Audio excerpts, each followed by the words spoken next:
കാറ്റത്തെ കിളിക്കൂടിൻ്റെ നാളത്തെ എപ്പിസോഡിലെ പ്രമോ വിശേഷങ്ങളിലേക്ക് എല്ലാവർക്കും സ്വാഗതം.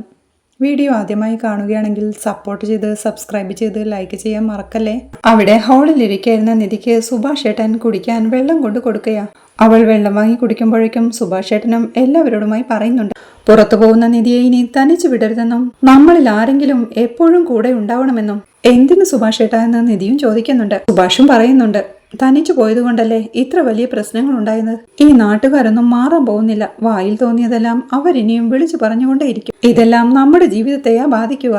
അങ്ങനെ മോശം പറയരുതെന്ന് പറഞ്ഞ് അവരുടെ വായടപ്പിക്കാൻ നമുക്കാവില്ലല്ലോ. അതുകൊണ്ട് നമ്മൾ സൂക്ഷിക്കണം. മോളുടെ സമാധാനമാണ് എനിക്ക് പ്രധാനം. നീ സുരക്ഷിതയായി തിരിച്ചു വരണം. അതുകൊണ്ടാണ് ഞാൻ ഈ പറയുന്നതെന്ന് സുഭാഷേട്ടൻ പറയെ സുധീഷൻ ചോദിക്കുന്നുണ്ട്. എന്താ സുഭാഷേട്ടൻ പറയുന്നത്? ദിവസവും ബോഡി ഗാർഡ് പോലെ നമ്മൾ ആരെങ്കിലും നിധിക്ക് കൂട്ടുപോകണമെന്നാണോ? എല്ലാ പ്രശ്നങ്ങളും അതുകൊണ്ട് മാറുമെന്നാണോ? അവരെ പേടിച്ചാണ് നമ്മൾ അങ്ങനെ ചെയ്യുന്നതെന്ന് അവർക്കും ഒരു തോന്നലുണ്ടാവും. അപ്പൊ വീണ്ടും അവരതുപോലെ പരിഹസിക്കാൻ തുടങ്ങും. നിധിയുടെ ആഗ്രഹം സുഭാഷേട്ടൻ അറിയില്ലേ? തനിച്ച് ജോലിക്ക് പോകണം, തനിക്ക് വേണ്ടതെല്ലാം തനിയെ ചെയ്യണം, ഇൻഡിപെൻഡന്റായി ജീവിക്കണം. ആ ആഗ്രഹങ്ങളെല്ലാം നമ്മൾ സാധിച്ചു കൊടുത്തിട്ട് തിരികെ വാങ്ങുന്നത് പോലെ ഇല്ലേ? നാട്ടിലൊരുത്തൻ എന്തെങ്കിലും പറഞ്ഞൊന്ന് വെച്ച് നിധിയുടെ ആഗ്രഹങ്ങളെല്ലാം വേണ്ടെന്ന് വെക്കണോ? നിധി തനിച്ചു പോട്ടെ. അവര് പറയുന്നതൊന്നും നിധിയെ ബാധിച്ചില്ലെന്ന മട്ടിൽ തന്നെ പോണം. ഇനി അവരെന്തെങ്കിലും പ്രശ്നമുണ്ടാക്കുകയാണെങ്കിൽ അത് ഞാൻ നോക്കിക്കോളാം. അവരെ പേടിച്ച് നമ്മൾ മാറേണ്ട കാര്യമുണ്ടോ? നമ്മളങ്ങനെ മാറിയെന്നറിഞ്ഞാൽ അവർ പിന്നെ നമ്മളെ മാറ്റാനായി ശ്രമിച്ചുകൊണ്ടേയിരിക്കും. നിധി എപ്പോഴും ഫ്രീ ആയിരിക്കട്ടെ. കാര്യങ്ങളെല്ലാം തനിച്ചു ചെയ്യാനാണ് നിധി ആഗ്രഹിച്ചത്. അതിന് തടസ്സമായി നമ്മൾ നിൽക്കരുത്. നിധി തനിച്ചു പോകുന്നത് ഇയാൾക്ക് ഓക്കെ അല്ലേ എന്ന് സുധീഷ് ചോദിക്കുന്നുണ്ട്. എനിക്കൊരു പ്രശ്നവുമില്ല, തനിച്ചു പോകാനാ എനിക്കിഷ്ടമെന്ന് നിധിയും. കേട്ടില്ല സുഭാഷേട്ടാ, അവൾ തനിച്ചു പോട്ടെ എന്ന് സുധീഷ് പറയുന്നുണ്ടെങ്കിലും സുഭാഷേട്ടൻ വീണ്ടും എതിർത്തെന്തോ പറയാനായി തുടങ്ങുകയാ. ഹരീഷും ചാടിക്കയറി പറയുന്നുണ്ട്, സുഭാഷേട്ടാ, സുധീഷേട്ടൻ പറഞ്ഞതാ ശരി, അത് വിട്. എന്തെങ്കിലും പ്രശ്നമുണ്ടായാ നമ്മൾ ഇവിടില്ലേ, നമുക്ക് നോക്കാമെന്ന്. നികേഷും പറയുന്നുണ്ട്, ഇനി ആരും ഏട്ടത്തിയെ ശല്യം ചെയ്യാൻ വരില്ല. ഇപ്പോൾ തന്നെ അവർക്കൊരു പേടിയുണ്ടായി കാണുമെന്ന്. സുധീഷും അത് സപ്പോർട്ട് ചെയ്യേ. നിധി പുഞ്ചിരിയോടെ സ്നേഹത്തോടെ അവനെ നോക്കിയിരിപ്പാ. നീതുവിനെയും കൊണ്ട് വീട്ടിലെത്തിയ അച്ഛനും അമ്മയും അവളെ വഴക്കു പറയുകയാ.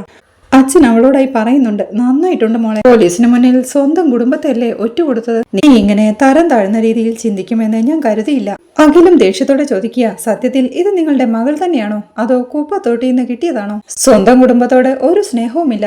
ഇവൾ കാരണമാ പോലീസ് ഇന്നവരെ അറസ്റ്റ് ചെയ്യാഞ്ഞത്. അവന്മാരെ പിടിച്ചകത്തിട്ടിരുന്നെങ്കിൽ സന്തോഷമായനെ. എല്ലാം നശിപ്പിച്ചത് ഇവളാ. അവനോടുള്ള ദേഷ്യം കടിച്ചമർത്തി നീതുവും മനസ്സിൽ പറയുന്നുണ്ട്. നീതുവും മിണ്ടാതിരുന്നോ?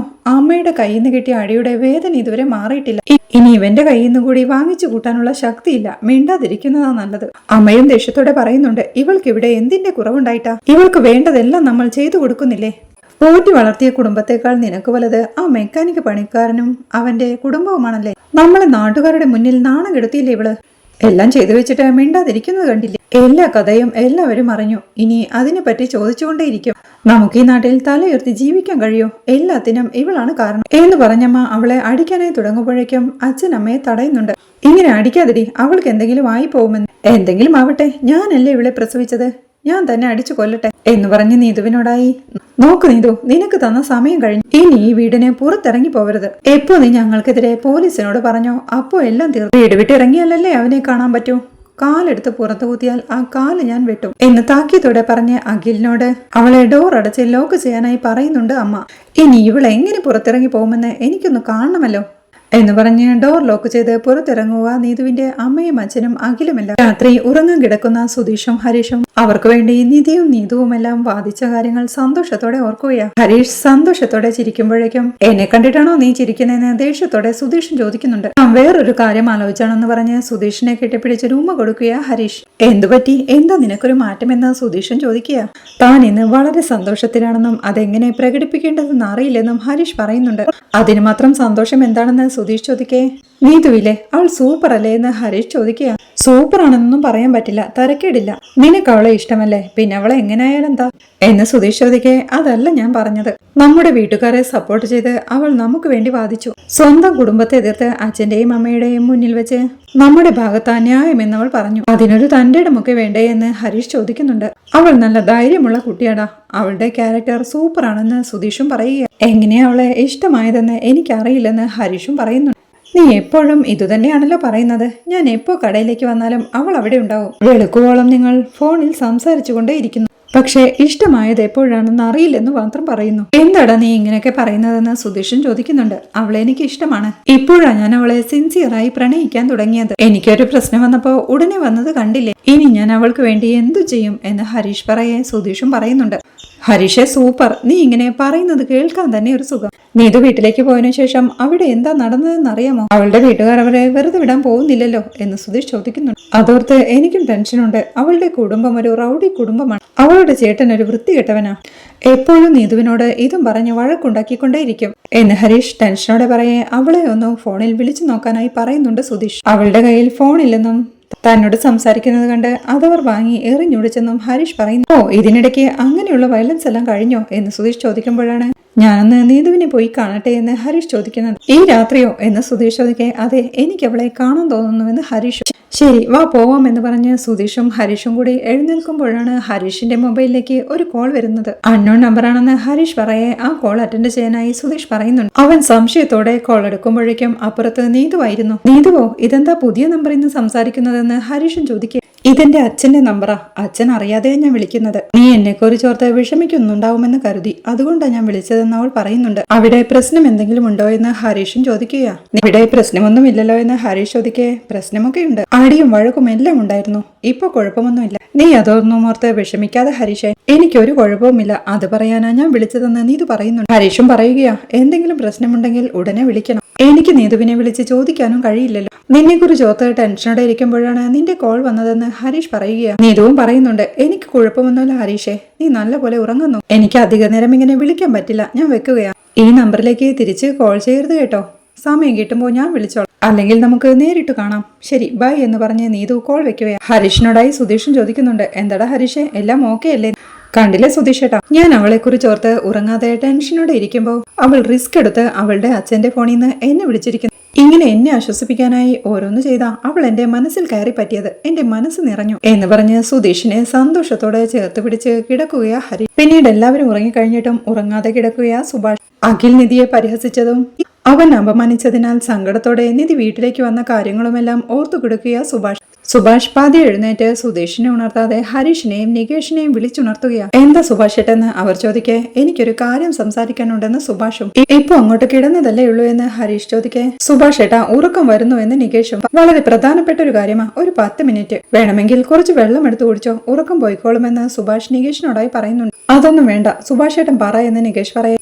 നിധിയുടെ കാര്യത്തിൽ എനിക്ക് നല്ല ടെൻഷനാണെന്ന് സുഭാഷ് പറയുന്നു. ആ പ്രശ്നങ്ങളെല്ലാം കഴിഞ്ഞില്ലേ, പിന്നെന്താ ടെൻഷൻ എന്ന് നികേഷൻ ചോദിക്കുന്നുണ്ട്. ഞാൻ പോലീസുകാർ വന്നതിനെ പറ്റിയല്ല പറയുന്നത്. 5 ആണുങ്ങൾ മാത്രം താമസിക്കുന്ന വീട്ടിൽ താമസിക്കുന്നു എന്ന് പറഞ്ഞ് നിധി അവർ പരിഹസിച്ച് അപമാനിച്ചില്ല. അത് മാറ്റാൻ കഴിയില്ലല്ലോ എന്ന് സുഭാഷ് ടെൻഷനോടെ ചോദിക്കേ. അതിനുള്ള മറുപടി നമ്മൾ നൽകിയില്ലേ, ഇനി വേറെന്ത് ചെയ്യാൻ കഴിയുമെന്ന് നികേഷൻ ചോദിക്കുന്നുണ്ട്. ഞാൻ കാരണമല്ലേ ഈ പ്രശ്നങ്ങളെല്ലാം ഉണ്ടായത്. അതോർത്ത് സുഭാഷ് ഏട്ടൻ എന്നോട് ദേഷ്യമുണ്ടോ എന്ന് ഹരീഷൻ ചോദിക്കുക. അങ്ങനെയൊന്നും ചിന്തിക്കല്ലേ, നാട്ടുകാരെന്തൊക്കെയാ പറയുന്നതെന്ന് കേട്ടില്ലേ. നിധി എന്നെ സ്വന്തം ചേട്ടനെ പോലെയാ കാണുന്നത്, നിങ്ങളെ അനിയന്മാരെ പോലെയും. ഇതൊന്നും നാട്ടുകാർക്ക് അറിയില്ലല്ലോ. ഈ പ്രശ്നം ഇന്നത്തോടെ തീർന്നു, പക്ഷേ നാട്ടുകാരുടെ വാ മൂടിക്കെട്ടാൻ കഴിയില്ലല്ലോ. ഇനിയും അവർ ഇതുപോലെ ഓരോന്ന് പറഞ്ഞ് നിധിയെ വിഷമിപ്പിക്കില്ലേ. നമ്മളിതിനെന്തെങ്കിലും പരിഹാരം കണ്ടെത്തിയേ മതിയാവൂ എന്ന് സുഭാഷേട്ടൻ പറയുന്നു. ഹരീഷും പറയുകയാ ഇതോർത്ത് വിഷമിക്കാതെ, ഇനി അവർ എടത്തിയോട് ഇതുപോലെ പറയാൻ വാ തുറക്കില്ലെന്ന്. അതല്ലടാ ഹരീഷെ, ഇങ്ങനെയൊരു ചീത്തപ്പേര് വന്നു. ഇനി അടിക്കടി ഇങ്ങനെ വിളിച്ചു പറഞ്ഞ് അതവർ ഓർമ്മിപ്പിച്ചുകൊണ്ടേ. നിധി ഒരു പാവമല്ലേ, നമ്മുടെ വീട്ടിൽ നമ്മളോടൊത്ത് താമസിച്ച് അവൾ നമുക്ക് വേണ്ടി എന്തിനു കഷ്ടപ്പെടണം. ഇതിനെല്ലാം എന്റെ മനസ്സിൽ ഒരു വഴി തോന്നുന്നുണ്ട്. നമുക്ക് സുധീഷിനെയും നിധിയെയും ഇവിടെ തനിച്ചാക്കി ഈ വീട് വിട്ടു പോയാലോ എന്ന് സുഭാഷേട്ടൻ ചോദിക്കേ. നമ്മൾ എങ്ങോട്ട് പോവാനാ സുഭാഷേട്ട എന്ന് നികേഷൻ ചോദിക്കുന്നുണ്ട്. നമുക്കൊരു വാടക വീടെടുത്ത് മാറാം, നിധിയും സുധീഷും ഇവിടെ താമസിക്കട്ടെ. നമുക്ക് വാടക വീട്ടിലേക്ക് മാറാമെന്ന് സുഭാഷ് പറയെ. അവരതിന് സമ്മതിക്കുമോ എന്ന് ഹരീഷൻ ചോദിക്കുന്നുണ്ട്. സമ്മതിപ്പിക്കണം. അങ്ങനെ ചെയ്താൽ സുധീഷ് നിധിയെ നല്ലതുപോലെ നോക്കും. നമുക്കും ഇടയ്ക്കിടെ ഇവിടെ വന്നു പോവാം. നമ്മളിവിടുന്ന് വഴക്കിട്ടിറങ്ങുന്നതല്ലോ. നിധിയെ ആരും മോശം പറയരുത്. നമ്മൾ കാരണം അവൾക്കൊരു മോശപ്പേരുണ്ടാവരുത്.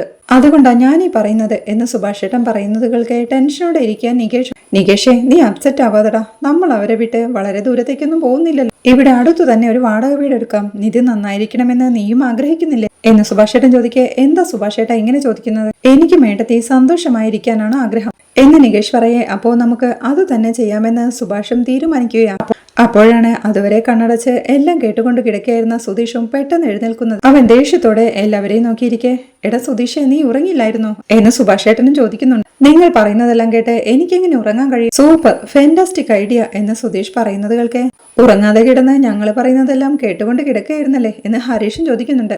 അതെ, നിങ്ങൾ മുറ്റത്ത് നിന്ന് രഹസ്യം പറയുകയായിരുന്നു. എന്റെ അടുത്തു നിന്ന് പറഞ്ഞ പിന്നെ ഞാൻ കേൾക്കില്ലേ എന്ന് സുധീഷും ചോദിക്കുക. ഞാൻ പറഞ്ഞതെല്ലാം നീ കേട്ടില്ലേ? നീ പറ, ഞാൻ എടുത്ത തീരുമാനം കറക്റ്റ് അല്ലേ എന്ന് സുഭാഷേട്ടൻ സുധീഷിനോടായി ചോദിക്കുക. അതെ സുഭാഷേട്ടാ, കറക്റ്റാ, വളരെ നല്ലൊരു തീരുമാനം എന്ന് സുധീഷും പറയുന്നുണ്ട്. കേട്ടില്ലേടാ, അങ്ങനെ തന്നെ ചെയ്യാമെന്ന് സുഭാഷേട്ടൻ ഹരീഷിനോടായി പറയേ. സുഭാഷേട്ടനെ സുധീഷേട്ടൻ കളിയാക്കിയതാണെന്ന് ഹരീഷ് പറയുന്നുണ്ട്. കളിയാക്കിയതാണോടാ എന്ന് സുഭാഷ് സുധീഷിനോടായി ചോദിക്കേ. സുഭാഷേട്ടൻ എന്താ ഭ്രാന്തുണ്ടോ? അവൾ ഈ വീട്ടിൽ താമസിക്കുന്നത് തന്നെ നിങ്ങൾ ഇവിടെ ഉള്ളതുകൊണ്ട്. എന്റെ കൂടെ തനിച്ച് ഇവിടെ താമസിക്കാൻ അവൾ സമ്മതിക്കോ? എന്നെ പുറത്താക്കി നിങ്ങളുടെ കൂടെ താമസിക്കണമെന്ന് പറഞ്ഞാലും അത് അവൾക്ക് ഓക്കെ ആയിരിക്കും. നിങ്ങളെല്ലാവരും പുറത്ത് താമസിച്ച് ഞാനും അവളും മാത്രം ഈ വീട്ടിൽ താമസിക്കും. ഈ ഐഡിയക്ക് അവൾ എങ്ങനെ ഓക്കെ പറയാനാ? ഇനി നിങ്ങൾ ഇവിടെ നിന്ന് ഇറങ്ങുകയാണെന്ന് അറിഞ്ഞാൽ നിധി ഹോസ്റ്റലിലേക്ക് പോകും. പിന്നെ ഞാൻ മാത്രം ഈ വീട്ടിൽ താമസിക്കേണ്ടി വരുമെന്ന് സുധീഷും പറയുക. അതല്ലടാ, ഞാൻ നിധിയെ പറഞ്ഞു മനസ്സിലാക്കാം. ഇത്രയൊക്കെ പ്രശ്നങ്ങൾ ഉണ്ടായില്ലേ, നിധിക്ക് പറഞ്ഞു മനസ്സിലാവും എന്ന് സുഭാഷും പറയുന്നുണ്ട്. വെറുതെ ഭ്രാന്ത് പറയല്ലേ സുഭാഷേട്ടാ, നിങ്ങൾ ഇവിടെ നിന്ന് ഇറങ്ങാന്നറിഞ്ഞ നിധിയും കൂടെ ഇറങ്ങും. പിന്നെ ഞാൻ മാത്രം ഇവിടെ താമസിക്കേണ്ടി വരും എന്ന് സുധീഷ് പറയെ നികേഷും പറയുന്നുണ്ട്. സുധീഷേട്ടൻ പറഞ്ഞത് കറക്റ്റാ, എടുത്തി ചിലപ്പോ അങ്ങനെ പറയാൻ സാധ്യതയുണ്ടെന്ന് സുഭാഷ് വീണ്ടും പറയുക. അവളെ ഞാൻ പറഞ്ഞു മനസ്സിലാക്കാം, അതെന്റെ ഉത്തരവാദിത്തമാണെന്ന്. സുഭാഷും ഒന്നും മിണ്ടാതിരിക്കുന്ന ഹരീഷിനോടായി, എടാ ഹരീഷേ, നീ എന്താ മിണ്ടാതിരിക്കുന്നത്? നിനക്ക് ഓക്കെ അല്ലേന്ന് ചോദിക്കുന്നുണ്ട്. ഓക്കെ ആണെന്ന് അവൻ പറയേ. സുഭാഷ് നികേഷിനോടും ഓക്കെ ആണോന്ന് ചോദിക്കുന്നുണ്ട്. അവനും ഓക്കെ പറയുമ്പോഴേക്കും സുധീഷ് പറയുന്നുണ്ട്, അതൊന്നും നടക്കില്ല സുഭാഷേട്ട, നടക്കാത്ത കാര്യമാണോ ഉറക്കം കളഞ്ഞിങ്ങനെ സംസാരിച്ചുകൊണ്ടിരിക്കുന്നത് എന്നവൻ ചോദിക്കേ. അല്ലടാ, ഞാൻ നിധിയെ പറഞ്ഞു സമ്മതിപ്പിക്കാം, എല്ലാവരും എന്റെ കൂടെ തന്നെ നിൽക്കണം. സുധീഷും പറയുന്നുണ്ട്, ഈ തീരുമാനം എനിക്ക് സന്തോഷം തന്നെ. ഞാനും അവളും തനിച്ച് ഈ വീട്ടിൽ, നിങ്ങളെല്ലാവരും ഈ വീട്ടിൽ നിന്ന് ഇറങ്ങിപ്പോകും. കേൾക്കാനൊരു സുഖമൊക്കെയുണ്ട്, പക്ഷേ ഇതൊന്നും നടക്കാൻ പോകുന്നില്ല. ഒന്ന് മനസ്സിലാക്ക സുഭാഷേട്ട എന്ന് സുധീഷ് പറയേ. എല്ലാം ഞാൻ പറഞ്ഞ് ശരിയാക്കാമെന്ന് സുഭാഷേട്ടനും പറയുന്നുണ്ട്. സുധീഷും അത് വിട്, കിടന്നുറങ്ങാൻ നോക്ക്. ഇനി രഹസ്യമായ എന്തെങ്കിലും പറയാനുണ്ടെങ്കിൽ പുറത്തു പോയി പറ. എനിക്ക് ഉറങ്ങണമെന്ന് പറഞ്ഞ് സുധീഷ് കിടക്കുമ്പോഴേക്കും സുഭാഷും കൂട്ടരും ഉറങ്ങാനായി കിടക്കുകയാണ്. പിന്നീട് രാവിലെ ആവുമ്പോൾ നിധി റൂമിൽ നിന്ന് ഇറങ്ങുന്നതും വെയിറ്റ് ചെയ്ത് നിൽപ്പാ സുഭാഷും കൂട്ടരും. ഹാളിൽ ടെൻഷനോടെ നിൽക്കുന്ന സുഭാഷ് ഏട്ടനോടായി സുഭാഷ് ഏട്ടൻ അത് പറയാൻ പോവുകയാണോ എന്ന് നികേഷ് ചോദിക്കുന്നുണ്ട്. അതേടാ, എന്തായാലും പറയണം, നീ ഇങ്ങനെ വിഷമിച്ചിരിക്കാതെ. നിന്റെ ടെൻഷൻ കണ്ടാൽ അവൾക്കൊരു തീരുമാനം എടുക്കാൻ കഴിയില്ല എന്ന് സുഭാഷ് ഏട്ടൻ പറയെ സുധീഷും മനസ്സിൽ ഓർക്കുന്നുണ്ട്. ഇവരെല്ലാവരും ഇവിടുന്ന് പോയാ നിധി എന്റെ കൂടെ കഴിയോ? എന്നെ നാണം കെടുത്തുന്നതിന് വേണ്ടി ഓരോന്ന് ചെയ്തുകൊണ്ടിരിക്കുക. പിന്നീട് അവൻ സുഭാഷ് ഏട്ടനോടായി പറയുന്നുണ്ട്, സുഭാഷ് ഏട്ടാ, അതവൾ സമ്മതിക്കില്ല, പറയുന്നതൊന്നും കേൾക്കുന്ന. എടാ സുധീഷേ, ഞാൻ പറയാമെന്ന് പറഞ്ഞതല്ലേ, ഞാൻ നിധിയെ പറഞ്ഞു സമ്മതിപ്പിച്ചോളാം എന്ന് സുഭാഷ് പറഞ്ഞു തരുമ്പോഴേക്കും നിധി റൂമിൽ നിന്ന് ഇറങ്ങി വരികയാണ്. എല്ലാവരും ടെൻഷനോടെ അവളെ നോക്കുമ്പോഴേക്കും എന്താ, എന്തെങ്കിലും പ്രശ്നമുണ്ടോ എന്ന് നിധിയും ചോദിക്കുന്നുണ്ട്. പ്രശ്നമൊന്നുമില്ല മോളെ, മോളോട് ഒരു പ്രധാനപ്പെട്ട കാര്യം സംസാരിക്കാനുണ്ട് എന്ന് സുഭാഷ് ഏട്ടൻ പറയേ. പറ സുഭാഷ് ഏട്ടാ എന്ന് നിധി. സുഭാഷും വെപ്രാളത്തോടെ, ആദ്യം മോൾ ഇരിക്കെ, ചായ എടുക്കട്ടെ എന്ന് ചോദിക്കേ. ചായ ഞാൻ രാവിലെ കുടിച്ചതാണല്ലോ എന്ന് നിധിയും. ഓ കുടിച്ചോ, എന്നാ കഴിക്കാൻ എടുക്കട്ടെ എന്ന് സുഭാഷ് ചോദിക്കേ. എന്തു പറ്റി സുഭാഷ് ഏട്ടാ, ഇപ്പൊ കഴിച്ചതല്ലേ ഉള്ളൂ എന്ന് നിധിയും.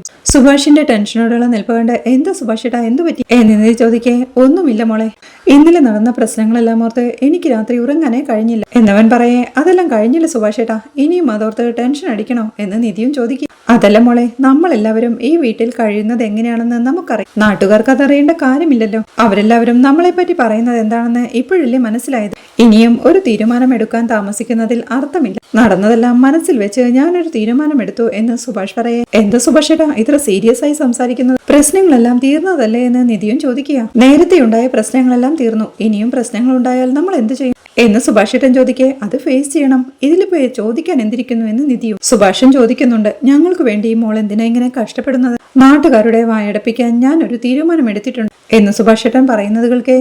അവളെ ടെൻഷനോടെ നോക്കി നിൽക്കുന്ന സുധീഷിനോടും ഹരീഷിനോടും നികേഷിനോടുമായി നിങ്ങൾക്കിതിനെക്കുറിച്ച് അറിയാമോ എന്ന് നിധി ചോദിക്കുന്നുണ്ട്. അതെ എടുത്തി, രാത്രി സുഭാഷ് ഏട്ടൻ എല്ലാവരുമായി ഡിസ്കസ് ചെയ്തിട്ടാ ഇങ്ങനെയൊരു തീരുമാനം എടുത്തതെന്ന് നികേഷും പറയുന്നുണ്ട്. അല്ല നിധി, സുഭാഷ് ഏട്ടൻ തീരുമാനമെടുത്ത് ഞങ്ങളോട് പറഞ്ഞു, ഞങ്ങൾ അത് കേട്ടു, അത്രേ ഉള്ളൂ. ഈ തീരുമാനമായി എനിക്ക് യാതൊരു ബന്ധവുമില്ല എന്ന് സുധീഷും തീർത്തു പറയുക. എന്താ തീരുമാനം അത് പറയുന്ന നിധിയും. മോളെ, നടന്ന എല്ലാ പ്രശ്നങ്ങൾക്കും പരിഹാരം ഞങ്ങൾ ഈ വീട് വിട്ട് പോകുന്നതായെന്ന് സുഭാഷ് ഏട്ടനും. അമ്പരപ്പോടെ എല്ലാവരെയും നോക്കിക്കൊണ്ട് നിധിയും ചോദിക്കുന്നുണ്ട്, എല്ലാവരും ഈ വീട് വിട്ടു പോവുക എന്ന് പറഞ്ഞാൽ എങ്ങോട്ടാ പോകുന്നത്? ഇത് നമ്മുടെ സ്വന്തം വീടല്ലേ എന്ന്. എല്ലാവരും എന്നാൽ ഞങ്ങൾ മാത്രം. മോൾ ഈ വീട്ടിൽ തന്നെ താമസിക്കുമെന്ന് സുഭാഷ് ഏട്ടൻ പറയേ. എന്താ സുഭാഷ് ഏട്ടൻ പറയുന്നത്? എനിക്കൊന്നും മനസ്സിലാവുന്നില്ലെന്ന് നിധി. ഇത് നിങ്ങളുടെ വീടല്ലേ, നിങ്ങളുടെ വീട് വിട്ട് നിങ്ങൾ എവിടെ പോവാനാ എന്ന് നിധി സംശയത്തോടെ ചോദിക്കേ. അതല്ല മോളെ, നീയും സുധീഷും ഈ വീട്ടിൽ താമസിക്കും, ഞങ്ങളും അച്ഛനും ഈ വീട്ടിൽ നിന്ന് മാറാം എന്ന് സുഭാഷ് ഏട്ടൻ ഏട്ടൻ പറയുന്നതുകൾക്ക് പുഞ്ചിരിയോടെ നോക്കി നിൽപ്പാ സുധീഷും അമ്പരപ്പോടെ നിൽപ്പാ നിധിയും. എല്ലാവരും ഈ വീട് വിട്ട് പോവുകയെന്ന് പറഞ്ഞ എന്ന് നിധി ചോദിക്കുക.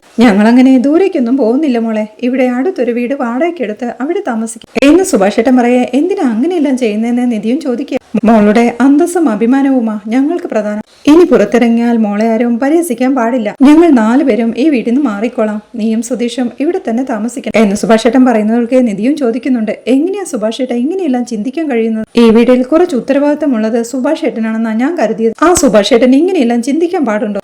ഏതോ ഒരുത്തൻ എന്തോ വിളിച്ചു പറഞ്ഞു എന്ന് വെച്ച് നിങ്ങൾ ഈ വീട് വിട്ട് ഇറങ്ങിപ്പോവാൻ നിൽക്കണം. നാളെ വേറൊരുത്തൻ ഇതുപോലെ പ്രശ്നമുണ്ടാക്കിയ അതിനും ഒരു തീരുമാനമെടുക്കോ? ഇതാണോ രാത്രി മുഴുവൻ ഉറങ്ങാതെ ഇരുന്നെടുത്ത തീരുമാനം? ഇതെല്ലാം കേൾക്കുമ്പോൾ കുഞ്ഞായിരുന്നപ്പോ എന്റെ മുത്തശ്ശി പറഞ്ഞു തന്ന കഥയെ എനിക്ക് ഓർമ്മ വരുന്നത് എന്ന് പറഞ്ഞ് കഴുത ഭാണ്ഡക്കെട്ടും ചുമന്നു പോയ ആ കഥ അവരോട് വിവരിച്ച്. അന്ന് എനിക്ക് മുത്തശ്ശി പറഞ്ഞു തന്നപ്പോൾ ഈ കഥയുടെ വാല്യൂ മനസ്സിലായില്ല. പക്ഷേ എന്റെ അച്ഛൻ നാട്ടുകാര് പറയുന്നതെല്ലാം കേട്ട് ആടാൻ തുടങ്ങിയത് കണ്ടപ്പോഴാ എനിക്ക് ഈ കഥ മനസ്സിലായത്. ഇപ്പൊ സുഭാഷ് ഏട്ടനും അതുപോലെ തന്നെ ചെയ്യുന്നു. ഇതിന്റെ വല്ല ആവശ്യമുണ്ടോ സുഭാഷ് ഏട്ടാ? നാട്ടുകാർ പറയുന്നതും കേട്ട് നമ്മൾ മാറാൻ നിന്ന എവിടെ പോയി നിൽക്കുമെന്ന് അറിയില്ല. ദയവ് ചെയ്ത് ഇങ്ങനെയുള്ള സംസാരം ഇവിടെ നിർത്ത് എന്നൊക്കെ നിധി പറയുന്നത് കേൾക്കെ. എന്താ എന്നെക്കുറിച്ച് നിധിയൊന്നും പറയാത്തതെന്ന് സുധീഷ് സംശയത്തോടെ ചിന്തിക്കുകയാ. അപ്പോഴാണ് നിധിയും സുധീഷിന് നേരെ വിരൽ ചൂണ്ടി. ഈ സുധീഷിന്റെ കൂടെ എന്നെ നിർത്തിയിട്ട് പോവാനാണോ പരിപാടി? നന്നായിട്ടുണ്ട് സുഭാഷ് ഏട്ടാ. സുധീഷിനെ ഈ വീട്ടിൽ തനിച്ചു നിർത്തി നമ്മളെല്ലാവരും പോവുകയാണെന്ന് പറഞ്ഞാലും കുഴപ്പമില്ല. സുധീഷിന്റെ കൂടെ ഞാൻ തനിച്ച് താമസിക്കാനോ? നടക്കില്ല സുഭാഷ് ഏട്ടാ എന്നൊക്കെ നിധി പറയുന്നത് കേൾക്കെ സുധീഷും മനസ്സിൽ പറയുന്നുണ്ട്. ഇപ്പൊ സമാധാനമായി. ഞാൻ മനസ്സിൽ വിചാരിച്ചത് തന്നെ നിധി പറഞ്ഞു.